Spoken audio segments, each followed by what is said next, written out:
Good morning. Good morning. You're watching DeProgram with Ted Rall and John Kiriakou. John, good to see you. Good to see you, Ted. Good morning. Good morning. So lots to talk about as always. I love there's a couple of spy stories. So you might have some stuff to say about this. The MSS, which is the CIA for China, is being accused by the UK of recruiting assets or maybe agents through LinkedIn. Yep. So, this is good news. For years I've been on LinkedIn and I've never gotten so much as the slightest lead from LinkedIn. So I was beginning to wonder if there were any real jobs on it. So this indicates to me that at least in the UK, there are real jobs betraying your country. Let me add something to that. So I'm on LinkedIn all the time. I have thousands and thousands of contacts. I don't send out contact requests, but people send them to me. And unless you're like obviously a nut or a weirdo or a scammer, I just accept people. So anyway, about a year ago, I got an invitation from a professor in China at some university that I never heard of. And so I accepted it. And then he said, he messaged me and he said, "Oh, I've watched your videos on YouTube and I would like to invite you to come to China to speak." Okay, great. I'd love to go to China to speak. I have a speaker's agent. I have a price. And so I said, great, let's have that conversation. In fact, that's exactly what I said is let's have that conversation. Mm-hmm. So then he comes back and he says, I've made all the arrangements for 5 stops. And I said, whoa, wait a minute. We haven't even begun to discuss this yet. So no, we're not going to do 5 stops. This has gone on for the last year. And as recently as 2 weeks ago, he emailed me and said, why don't you respond to me? I've already arranged all of your stops all across Eastern China. And I wrote back finally and I said, I don't do work for the Chinese intelligence service. And then he blocked me. But that's what he was. I said, I showed all these messages to a dear friend of mine, Fulton Armstrong. Fulton and I were at the CIA together. He was the National Intelligence Officer for China. And then we were on the Senate Foreign Relations Committee staff together. And I said, tell me if I'm nuts, but this is Chinese intelligence, right? And he looks at it and he says, 100%. The Ministry of State Security. Yeah. That's amazing. Yeah. I didn't expect there to be a personal anecdote there. The Chinese are successful when they're trying to recruit somebody who just wants money. They don't care about the fallout. They don't care about the risks. They want money. The Chinese have the money. In terms of developing a source who may or may not realize he's being recruited by Chinese intelligence, they're really bad at it. They're really, really bad at it. But normally they're looking for people who have access to very sophisticated technology. Well, so in this particular case, and I guess we're just going to leap into it. Just please like, follow, and share the show. You know all that stuff, guys. And we'll bring in Robbie later on to talk about why you should all watch us on LinkedIn. Not on LinkedIn. Well, maybe we'd make money on LinkedIn working for China, but certainly over on Rumble.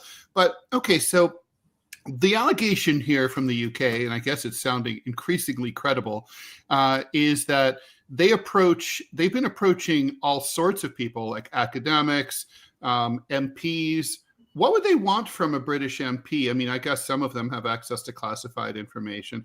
Is the idea basically like they dip their toe in the water, like come and work for us? And it sounds legit at first, like you're just asking for, say, a white paper or a report or something that's publicly available, and then maybe then they ask for something a little more, and it goes like that. Normally that would be the progression, yes. But with a member of Parliament, you would also have access to inside information on official deliberations, anything from trade to defense to politics. You would have an insider reporting back to you. Now, listen, 90% of the time, you'll be able to get that same information out of a newspaper. But that extra 10%, they're willing to pay good money for it. Interesting. And money's no object. So, money's no object. They're flush with money. So whatever. Mm-hmm. So I guess the question now is, what if anything can the UK or any target of this kind of approach do to I mean, obviously you can't inoculate yourself, but how can you mitigate it? Right. You know what? Teach your people good counterintelligence techniques. Most people wouldn't realize that they were being pitched or targeted by a Chinese intelligence officer. And that's the whole point from the Chinese side. And so just, make sure although they are always Chinese questioning. people, the headhunters here were clearly Chinese. I mean, someone named Amanda Chu and Shirley Shen they're clearly Chinese, but the problem is there's lots of legitimate Chinese business people. Exactly. Yes. So just have your counterintelligence antenna up. Yeah. And if there's something in your gut that makes you think that it's wrong, something's wrong. Too good to be true. Yeah, then it is too good to be true. Yes. Yeah, well, I would be suspicious, John, of anybody approaching to offer me money on LinkedIn. I'm really not kidding. It's to me the most worthless thing ever. I've never had anything legit pop up ever. I mean, I've never had someone say, "Hey, let's do would you draw a freelance cartoon for me?" Or "I'd like to buy an original." Nothing. I actually make money on LinkedIn. Really? I just made $1,000 a week ago. Good. A guy asked me, he said, "Hey, can you do a 1-page paper for me?" I said, "Yeah, give me $1,000." And boom, 5 minutes later, he sells it to me. Well, you might just have a better profile than me, but I also don't. I always wonder if I'm not doing social media right. All right. Well, other stuff to talk about. New poll is out. Super interesting. Want to get your thoughts about that? It's the first look at basically the midterms, and it looks like right now Democrats would seem to be sitting pretty, but I'm not so sure I believe that. And then Trump has authorized CIA covert action against Venezuela. So I want to talk to you about what that could possibly entail, because it seems like that's very broad and possibly very vague. And go ahead. And then last but not least, John, I wanted to, I'm fascinated by MK Ultra. My son is fascinated by MK Ultra. And, this really seemed like something that by now happened so long ago that it would really be in our rear view mirror and just a subject of history. Yeah. But there's a new lawsuit that's just been authorized up in Canada, in Montreal. There's a class action lawsuit from one of the victims she's quite old, but back in 1958, she was 16 years old. So she was born in 1942, and she went through all sorts of hell when she was basically kind of like a disobedient juvenile delinquent type, and some judge, basically sent her off to the tender mercies of the MK Ultra program that was being administered by a Canadian guy who's now long dead. And we know with 100% certainty that many of the MK Ultra experiments took place in Canada. Why? We asked the Canadian Intelligence Service to help us out. This was all anti-Soviet, anti-Chinese, remote viewing and LSD and all that stuff. And they gladly helped. Was it just, it was just because we're allies. Yeah. I mean, from the CIA point of view, why not just do it here at home? Or was it partly, it's a little bit remote, it's a little bit plausible deniability? We mostly did it at home. What MK Ultra is, for people who don't know, it was a top secret CIA program from 1955. The origins were 1952 up to 1975, when they were caught by the Church Committee. And so what they did was things like, they experimented on American citizens without their knowledge by dosing people with LSD. They hired prostitutes in San Francisco to go out on the street, find Johns, lure them back to the CIA safe house, and dose the Johns with LSD, just to see if the Johns would give up their deepest, darkest secrets. They pumped a germ into the air during an especially foggy morning in San Francisco, just to see if they could successfully infect large numbers of people. And 11 people came down with this very rare upper respiratory infection. And then it was things like in the New York City subway system, they dropped a germ off the back of a subway in a light bulb. Correct. And it broke, and they wanted to track it, right? It was about, and they thought it was innocuous. Yeah. And some really old guy who suffered from who had, it would have been me. I have respiratory issues. Sure. And he was like, I don't know, maybe 80 or something. And he kicked. He died. Yeah. Yes. That's what they did. And there were sub operations, MK Chickwit, MK Nightclub, that did other things. The truth is, the CIA dosed its own employees with LSD. At least one committed suicide, probably two, and it was only because the Church Committee accidentally stumbled on it that we know anything about it. And then Senator Church, in that hearing, ordered the CIA director to preserve every page of documents. And he went back to CIA headquarters and ordered everybody to destroy everything. And so what we have left is just about 20% of the documents that they either hadn't found or didn't destroy, couldn't destroy for whatever reason.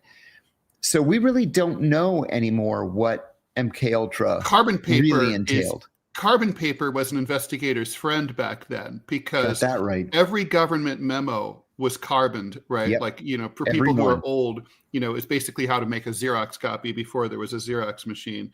And so, like whenever I've researched government archives, you'll often find the same document, the same memo, in 6 different archives, because it was, different places. So it's hard for a government to get rid of everything. It always looks like that. Yes. That last scene of Indiana Jones in the giant in the giant warehouse. The warehouse. Yeah. Somebody makes a comment. Oh, no. We'll get to that. We'll get to that in a minute. But anyway, MK Ultra. I know that we've got a packed show. We only have 45 minutes left, and there's a lot on the agenda. But I wanted to say something too. The Washington Post is reporting today that a Democratic delegate, this is a non-voting member of Congress from the U.S. Virgin Islands by the name of Stacey Plaskett. I never heard of Stacey Plaskett until this morning. She was found in these latest Epstein documents to have been texting Epstein in 2019 live while the Epstein hearing was going on. It was just found in this tranche of documents last night. A Republican from South Carolina by the name of Ralph Norman introduced a resolution to censure her, saying it was beyond comprehension that she would communicate with Epstein live during a hearing on Epstein. Was this a closed door hearing? No, but Epstein told her what questions to ask of Michael Cohen, Trump's former attorney. Wow. Yeah. Get this. So he had his eye in the room. Yeah, he did. He had his eye in the room. The resolution to censure her failed 214 to 209. All Democrats voted no. That talk about friggin' corruption. That's disgusting. Disgusting. By the way, speaking of disgusting, perhaps the man in America with the dumbest ideas about women in science, Larry Summers. Yes. He has just stepped down right before the show from the board of OpenAI.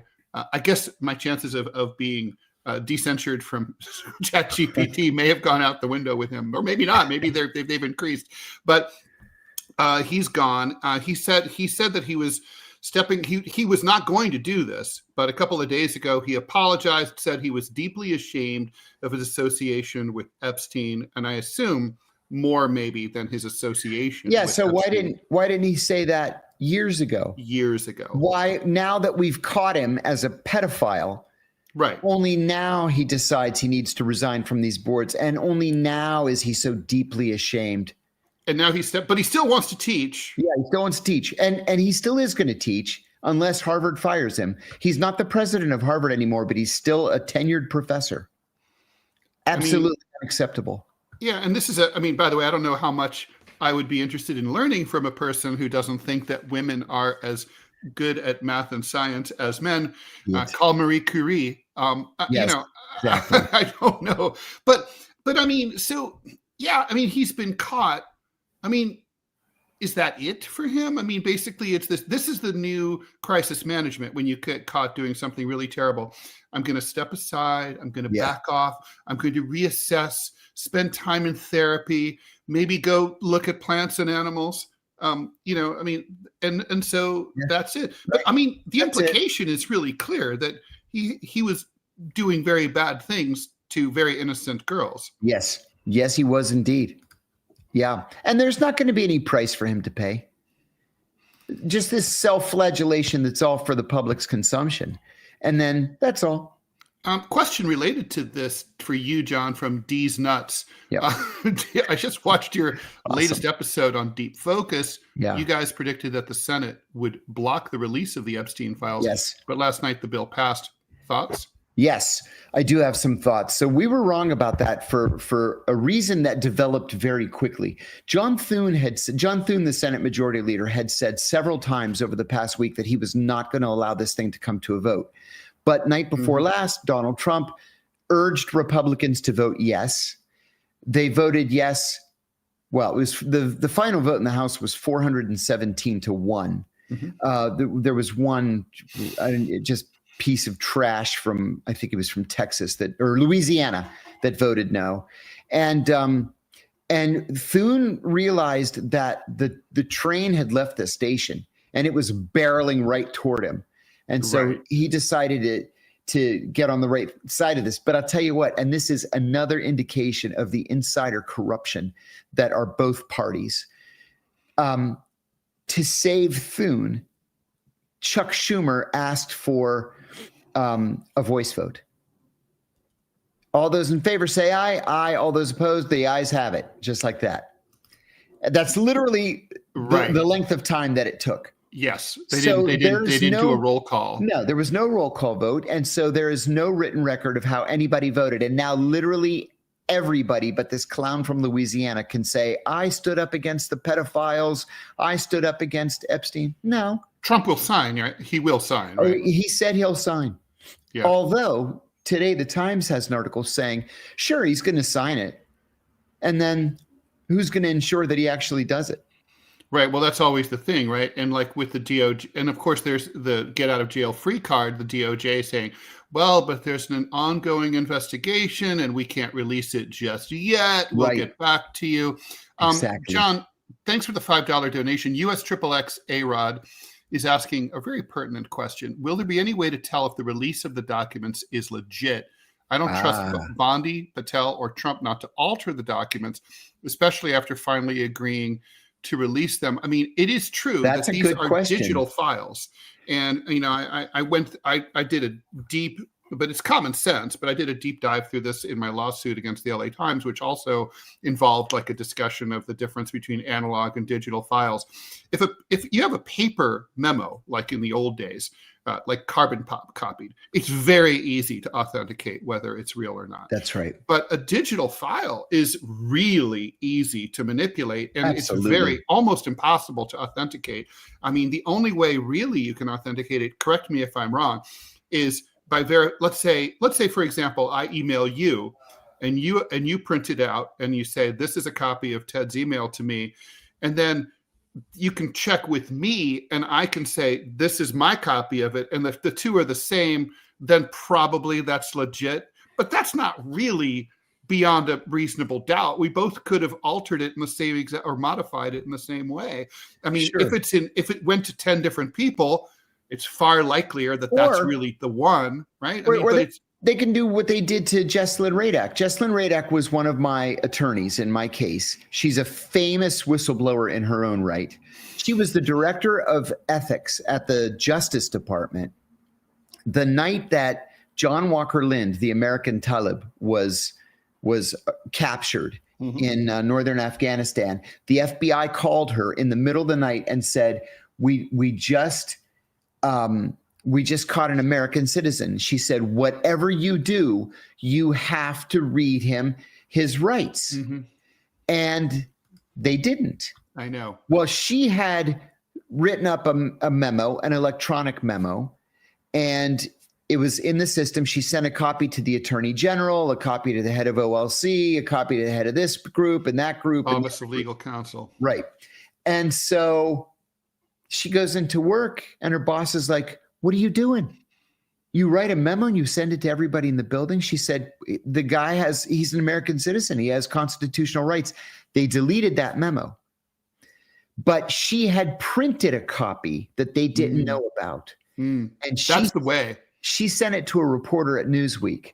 Now, the reporter at Newsweek then, when he published it as a photo of the memo, forgot to redact her name. Oh, Jesus Christ. And so is he working at The Intercept now, this guy?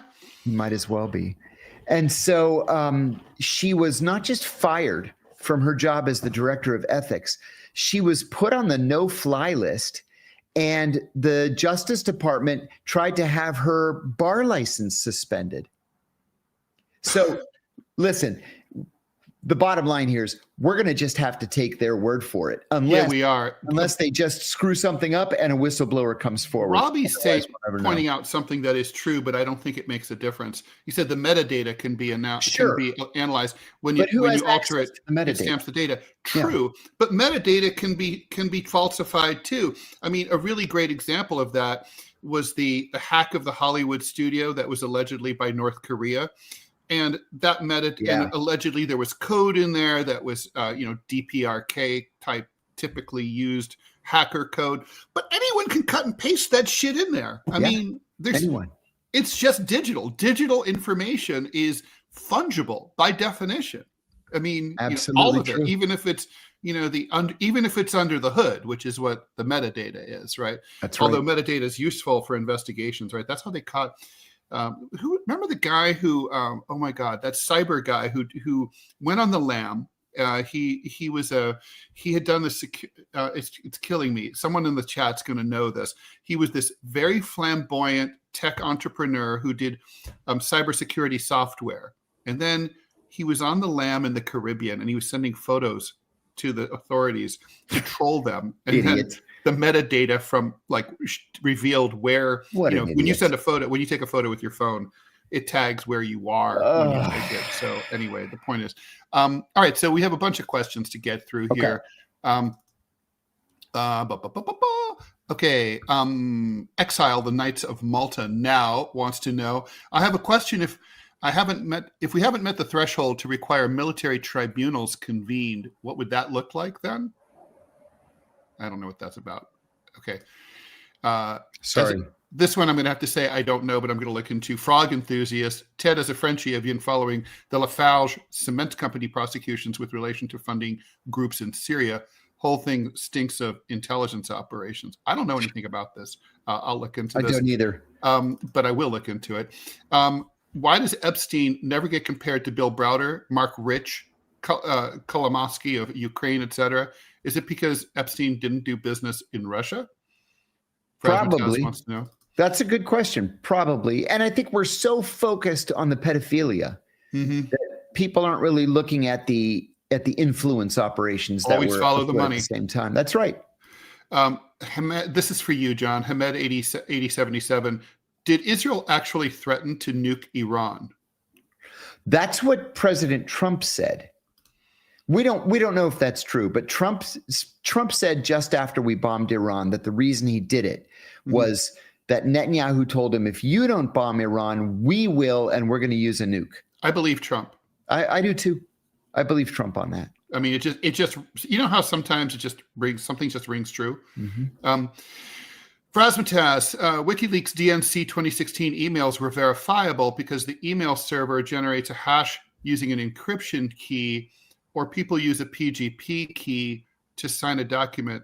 Okay, so I gotta push back on that on a number on two reasons. First of all, so a very good friend of mine was instrumental in developing PGP, pretty good privacy, and he explained how that works. And the point is, it's not 100% for sure.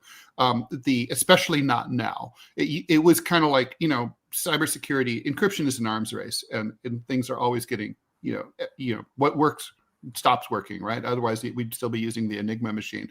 But the thing is, those emails were not leaked by email. They were leaked on a thumb drive. They were carried by a disgruntled DNC staffer over to a park near American University in Washington, D.C., and handed over to Craig Murray, former UK ambassador to Uzbekistan, who, by the way, is the author of a couple of really great books that I highly recommend.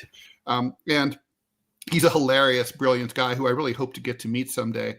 And he worked for WikiLeaks.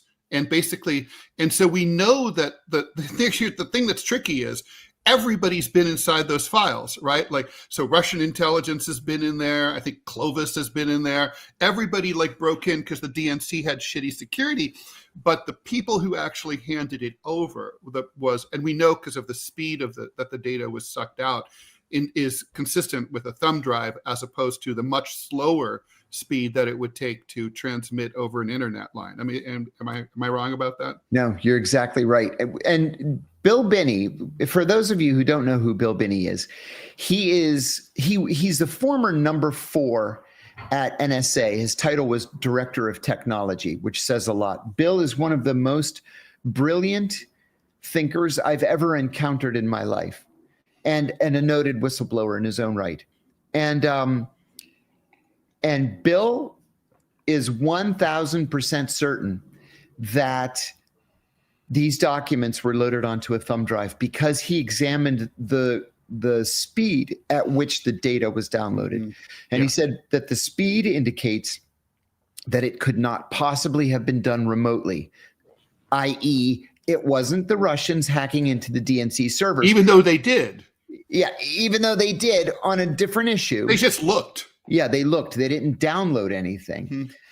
And then Bill asks, another question. If the DNC was so surefire certain that these were downloaded remotely, why would they not permit the FBI to look at the servers? Right. They've never turned the servers over to the FBI. So what do they have to hide? Well, Hillary and her people, she has a hard on about her servers. Yes, she does. So I mean, I think nothing like that is really truly verifiable. The term Epstein, this is from Podcast Kid on YouTube, on Rumble. The term fixer has been applied to Epstein, but since he had his hand in so many things, would spy master be appropriate? I don't know. What do you think, John? That's more you than me. I don't know. I don't know, to tell you the truth. I think he was a connector, sort of like a Malcolm Gladwell type, connector guy. He just, he's one of those people, like in this case, for evil. He connected people. And it kept him relevant in those circles. By the way, it's John McAfee. Thank you very, very much. It's to Johnny Jackson for reminding us of that. Yeah. McAfee was a wild man. Let's see. John, I heard some private contractors, this is from Ray C2020, have higher clearance than some agencies. Could that be possible? Like for employees of the Global Strategies Group? Yes, that is absolutely possible, especially at places like DARPA, NSA, and CIA. It's funny. We used to wear these badges. The badges are color coordinated at the CIA. Now they're standard across the entire intelligence community. So a blue badge means top secret SITK gamma. Everybody's got it. Everybody. If you're in the building. If you're in the building. And it used to have an H on it. The H meant SITK gamma. Then there would be what do those stand for? Special intelligence, talent compartment, keyhole compartment, gamma compartment. Okay. That's everybody gets it if you're a CIA employee. And then it goes up from there. It sounds so cool. It makes me want to join right now. Green badges are contractor badges. Yellow badges mean you're cleared only to the secret level. So all of the most of the language instructors only have yellow badges because they don't need access to top secret information. They're just there to teach a foreign language. And then red badges means you are not cleared. So the guy that works in the Dunkin' Donuts at the cafeteria, he's got a red badge. And the lady that vacuums the floor in the evening, she has a red badge. But if you had compartments above top secret, like the questioner is asking, they would add letters to that blue badge. So you wouldn't just have an H, you'd have an H, an L, an E, a Q, an S, a T. and they all meant something, but then they did away with that. So now if you're cleared for something special, you know you're cleared for something special, and everybody else in that compartment knows you're cleared for something special, so they're not going to advertise it on your badge. Your badge anymore. is encoded. That's right. The badge is encoded. So yeah, it's not unusual at all. Like, for example, when I was the executive assistant to the deputy director, I had access to literally everything that the Directorate of Operations was doing around the world. So I had like 8 different compartments beyond SITK gamma. And then there was a guy, a man and a woman. They were colleagues, but they were really having an affair, and they made no effort at hiding it. But anyway, they would sit in on my morning meetings, but they belonged to the Directorate of Science and Technology. And when I needed to give them a briefing book or to go talk to them or ask a question or whatever, I had to go buzz their office, but I was not allowed to step inside the office. And it was because whatever they were doing back there, it was too highly classified for John to know about it. Gotcha. A couple more questions, then I've got to do an ad, do some housekeeping. Village Idiot, what percentage of Congress do you think legitimately could be credibly prosecuted for a felony? Insider trading, others? I'm going to say probably 80. Lots. Yeah, I would have to agree. Lots. Yeah. You know, I'm down on Congress normally just because I have no respect for them because I've worked with them and they're mostly dogs. But when something like this happens with, you know, live texting Epstein during an Epstein hearing happens. Yeah. And literally every Democrat votes not to censure, the entire party's corrupted. Agreed with that. By the way, thanks for the donations. Marble 455, thanks for the $2. Who's the US's closest friend? Canada or the UK? That's a good question. Yeah, the UK. Mora, thanks for the $2. That's an easy one. Thank you for the $2. And thank you for your support, you guys. We are in dire need of cash these days. You can say that again. For real. Let me add one thing. We had a question right at the very beginning. Somebody asked, what's going on in Greece? Kimberly Guilfoyle's there, and they're loving on her. While you're at it, John, someone's asking about Greece building drones for Ukraine. Is that right? A good idea? So 2 Greek stories. Go ahead. So I have family in Greece that span the political spectrum. My grandmother's first cousin was a member of the Politburo of the Communist Party of Greece. And on the other side, I've got a relatively of my heart. A relatively close cousin who was elected governor of the Dedekanese Islands from the Conservative Party. So I've got everybody in between. And they all love Kimberly Guilfoyle. I don't understand it. But some of them have told me that it's an extension John, of their love hold that for thought because we're about to Trump. lose an ad if I don't read it. Go for it. Very short. Looking for a comfortable but unique option for your gaming setup? Check out technosportusa.com with a wide range of ergonomic chairs and an array of colors. You'll definitely bring your setup to the next level. Always comfy, never boring. Technosport. Use code RUMBLE for 10% off your entire order. Sorry, John, as you were. No worries. No worries. Yeah, so they love Trump in Greece. I don't know why, but they love Trump. And I think that this love of Kimberly Guilfoyle is an extension of their love for Trump. All right, so a little more housekeeping, bringing in Robbie to remind people who are new to the show and maybe people who just are stubborn why they need to watch us on Rumble. Robbie. Hi. Fuzzy Robbie's here, but apparently he's going to be clear thanks to one of our fans is going to generously has offered to buy him a new camera. So thank you if you're watching. Thank you. Y'all be able to see me in all of my shiny-headed, non-fuzzy glory once that happens. But no, the reason why we're on Rumble, well, it's twofold. One, most pertinent to John and Ted, is that it pays significantly better for every nickel that YouTube pays in ads. Because they're in the Rumble Creator Program, Rumble pays about 90 cents per dollar. So if you watch on Rumble, they get paid more. And because they have bills, they appreciate getting paid more. So watch us on Rumble, and it really does help a ton. Second, Rumble is a free speech platform. they put out content on Rumble that you cannot see anywhere else. And if you are a channel subscriber for $5 a month on Rumble, you have access to all of that all of that content. Plus, unlike YouTube, Rumble sends 100% of that money to the show. They don't take a cut out of it at all. YouTube takes about 35 to 40%. Rumble gives every dime of it to the show hosts. So if you want this to continue, follow us on Rumble, see content you won't get anywhere else, and stand for free speech.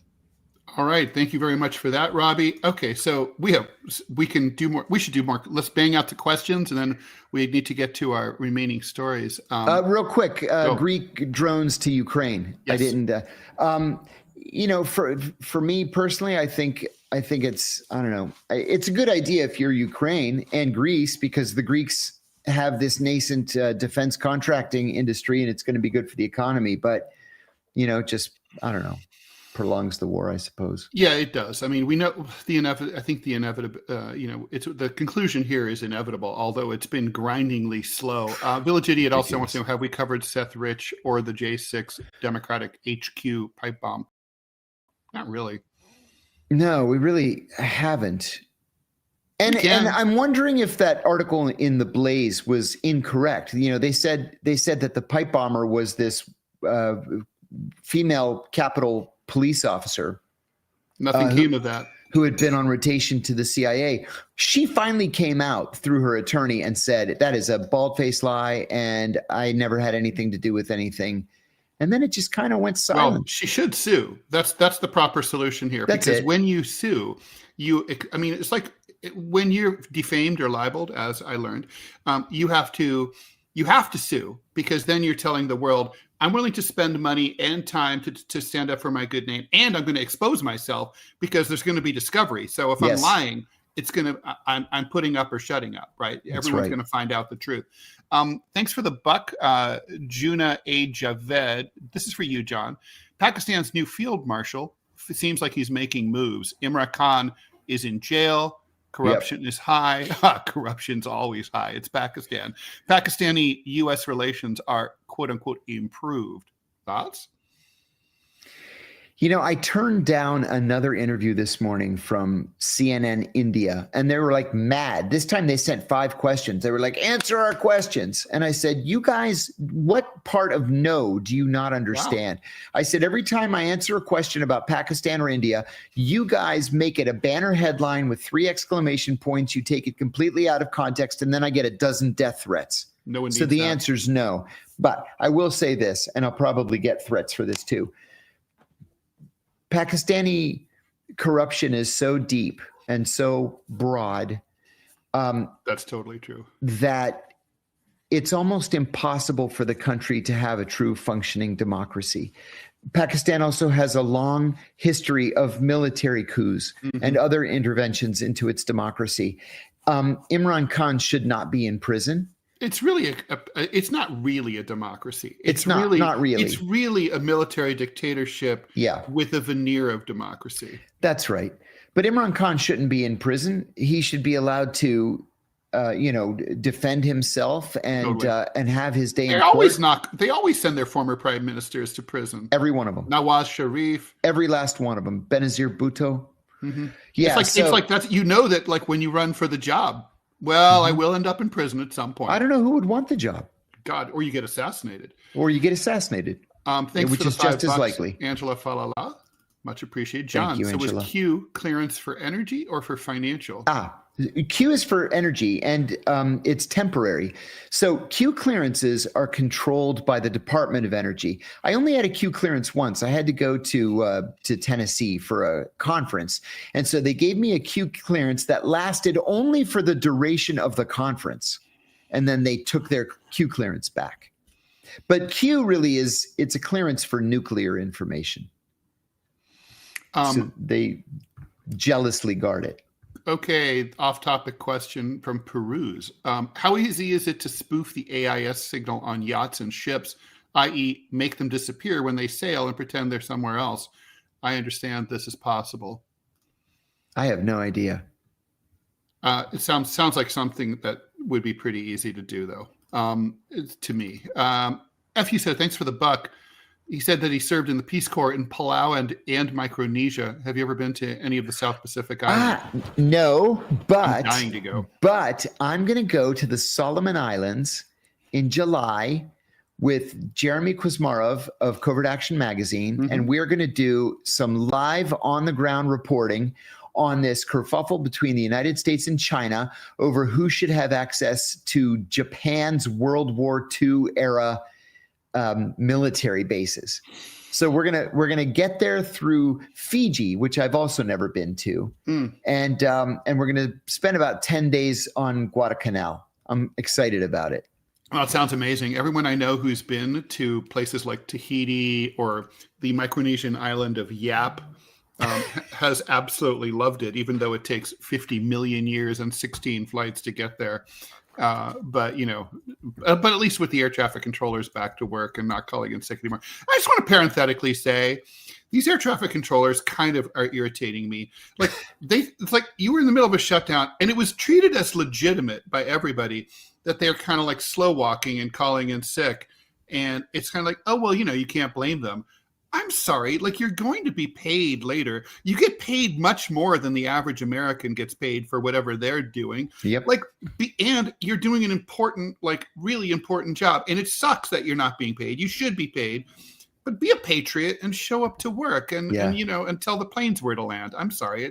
It annoys me. It's like, or let's treat everybody who withholds their labor with the same level of respect and consideration and say like, oh, you're not paid enough and you want to slow walk or do a sick out, then good for you. But like, it's just because you're an air, somehow they have special papal dispensation for being ATC, which I guess they didn't have under Reagan. I don't know. It annoys me. Yes. Okay. Let's talk about, what should we talk about? Venezuela? Should we talk about? Yeah, let's talk about Venezuela. And may I start off by saying something about covert action? So the president announced this covert action program against Venezuela, presumably to overthrow the Maduro government. Let me tell you how unusual it is for a president to even utter the words covert action. I was a witness in the Scooter Libby trial in 2006 or 2007, I guess it was. And I had to go before the special prosecutor, who ironically prosecuted me a couple of years later. So I'm meeting with the special prosecutor, and the CIA general counsel's office is represented, and Scooter Libby's attorneys are there, and the Justice Department has its people there. And he asked me a question. Did I ever see these two senior CIA people talking to each other? And I said, well, they're not friends, if that's what you're getting at. I mean, the only conversation I ever saw them have was about a covert action program. And the CIA general counsel jumps up and he's like, stop. And I said, I wasn't going to say anything about covert action. He's like, you can't even say the words covert action. We don't even acknowledge that there is such a thing as covert action. And I said, okay, sorry. Now the president's going on national television. Yeah. He's going on national television to talk about the covert action program that he just approved at 6 levels above top secret. Boogs Fano of GG is calling me out. Can you be any more anti-worker? Telling people to suck it up when they're not getting paid is crazy. No, I'm saying that if anybody quits for not being paid, they should be treated with that respect. I don't like the fact that there's an exception for air traffic controllers, that somehow when they do it, it's okay. But when the rest of us don't do it, it's not okay. So I'm doing whataboutism. Sorry. That's right. That's my thing. Right. There's a lot. I can defend whataboutism. Okay. So covert action can take many, many forms. I mean, I think of some really notorious examples during the Soviet Union when American commandos blew up the Trans-Siberia oil pipeline in Siberia, causing ecological damage, when the U.S. hired Afghan guerrillas, terrorists, to cross the Amu Darya River and then attack an oil refinery in what was then the southern USSR. But it can also be like dumping cash in a bathroom in Moscow. So to try to undermine the state currency, the ruble. There's all sorts of things you can do. So when covert action is authorized by the President of the United States, first of all, does it have to be authorized, or does the CIA just do covert action as a matter of course? And then, if it has to be authorized, does it have to be specified? Like, well, you can blow up, energy infrastructure, but you can't do a cyber attack, or you can do a psychological operation, but you can't do this. How does it work?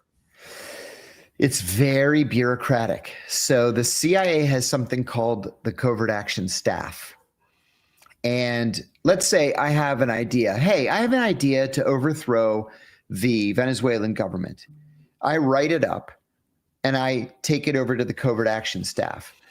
They put it in the proper official format, and then they send it to the operational component that would have jurisdiction over it. If they say, yeah, this is a good idea, let's overthrow the Venezuelan government, then they send it up the chain to the deputy director for operations. If he signs off on it and the director signs off on it, then it goes to the general counsel. The general counsel has to decide that it's legal to overthrow the Venezuelan government. If he decides it's legal, then it goes to the Office of Legal Counsel at the Department of Justice. If they decide it's legal, then it goes to the National Security Advisor, to the National Security Council General Counsel. If he decides it's legal, it goes to the National Security Advisor for a signature. If that signature is forthcoming, it goes to the president. If the president signs it, then the CIA can go ahead and try to overthrow the Venezuelan government. That's kind of insane. Before we take some more questions, I do have to point out. So the Trump administration went to war against Antifa, which is an organization that doesn't actually exist as an organization. Now they're going to war against the so-called Cartel de los Soles. Oh my God, I read this. This is such a great story, right? So the cartel, painful. It sounds like as an American, I was like, okay, well, that sounds like a real evil cartel thing that we should maybe be doing something about. As it turns out, there's no such thing. So it's just a term that Venezuelan journalists came up with and became popular among Venezuelans to describe stars. Soles is stars in Spanish, and it means cartel of the stars. And what it is, it's an insult to refer to the generals who are corrupted by drugs in Venezuela, cocaine, and they have lots of stars on their uniforms. So it's basically saying that these are drug corrupted, but they don't have a cartel. It's kind of like it's an expression. It's not real. And yet, this is now on an executive order. It's an internal document. The Secretary of State's talking about this threat presented by the Cartel de los Soles, counting on the ignorance of the American people. John, does Trump and Marco Rubio, do you think they know that it's bullshit and they just don't care? Or do you think they don't really know it's bullshit? I think they know. I think they know and they don't care. One thing about Trump is when he decides he wants to do something, he's not going to let anybody stand in his way, whether what he wants to do is legal or illegal. And is he really that different from other presidents? No, he's the same as every other president. The only difference is that he actually says it out loud. Yeah, I like that part, that's it. Actually. Yeah, I do. You got to respect it. Yeah, I do. Yeah. Question for you, John. Are you? Well, I'm going to skip this. Okay, John. Quickly, are you familiar with the Greek community in Tarpon Springs, Florida, and the sponge docks downtown? Oh, yes. Tarpon, man, is one of my favorite places. It's the Greek food is absolutely incredible. They're all from the island of Kalymnos down there, which is the next island north of where my family is from. But Tarpon has been a mecca for Greek immigrants for a century. And it's because so many people in Kalymnos were sponge divers, and it's the same situation in Tarpon where you can dive for sponges, and they did 100 years ago. So yeah, I love Tarpon. Thanks very much for the generous $20 donation from MT16N7. Did we see the story about the UK Ministry of Defense putting warning stickers inside its Chinese-made staff cars, advising staff not to discuss classified information due to fears of built-in microphones? And it's in all the papers. The Telegraph, the Times, the Guardian, the Daily Mail, the UK Defense Journal. Oh my God. Yeah. What in blazes would possess them to buy Chinese cars for the UK Defense Ministry leadership? Oh my God. Well, I guess they couldn't afford Rolls Royces, right? Finnish Leica just says, thank you. I find it astonishing I can actually communicate, and my stupid messages are read by people of stature here. There's so many great intellectual people around social media, academics, scholars. I know, I find that amazing. American pastime for you, John. Generic question. How did you decide on what counted as truth in a world based on secrecy while at the agency? And unfortunately, we don't have 2 hours to answer this. Right. Also, did your understanding of the truth change after you left? No. I say this all the time. In our guts, we all know the difference between right and wrong, truth and fiction. And you just can't let that culture of secrecy bastardize what you know to be the truth. And so you just have to, trust in yourself, trust in your judgment, and know deep down that you always have to do the right thing, because the truth's going to come out, and you want to be on the right side of it. It always does. Last but not least, we really do have to talk about this. So the new NPR PBS Marist poll shows Democrats ahead by a lot in a generic congressional race, by 55% to 41%. Independents are plus 33 for the Democrats. This looks a lot like 2017 before what turned out to be a big blue wave in Donald Trump's first term midterm elections in 2018. So Trump's approval is really low, even for him. Historically, he's always sort of weaved between 40 and 45, sort of average 42, currently at 39, but he's got very strong disapproval. That's stronger than usual.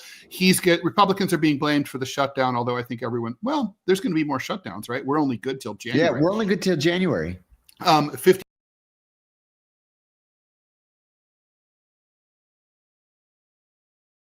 So here's the thing, John. 57% of Americans say that they want prices to drop more than they care about any other issue. They just don't care. John, isn't the media and everyone getting everything wrong? Prices aren't going to drop, can't drop, and we don't want them to drop because that would be deflation. Right? I mean, what we need, what Americans really need is higher incomes? Oh, absolutely. But I think they're not thinking about higher incomes. They want prices to go back to what they were a year ago or 2 years ago. It's not going to happen. It's not going to happen. I'll admit to everybody, and I'm not proud to admit it, but I really like raviolis, like just right out of the can. I don't even heat them up. I just open the can and eat them out of the can. And I don't know why, but I have this thing where I refuse to pay more than 99 cents for a can of raviolis. And so I'll just wait until they're on sale for 99 cents. They're usually $1.25. So I went to the grocery store the other day, and the raviolis are $2.49. Whoa. $2.49 for a can of lousy raviolis. I'm not going to do it. I'm not going to pay it. I won't spend the money. I want everything to come down to where it was a year ago too. Me too. But I just think, I'm going to write about this very soon, maybe next week, really, truly for both parties, the solution here has to be, higher income, higher wages. That's what's been screwing the American people. Is higher prices are not a solvable problem because of the way that the system is currently set up. Okay, so Cartel de las Solas. Well, I guess. So what do you think? What kind of they're making covert actions are we going to actually do in Venezuela? Probably lots and lots of propaganda. That's the easiest sort of entry level covert action. Lots of propaganda. And I wouldn't be surprised if we eventually begin arming opponents of President Maduro.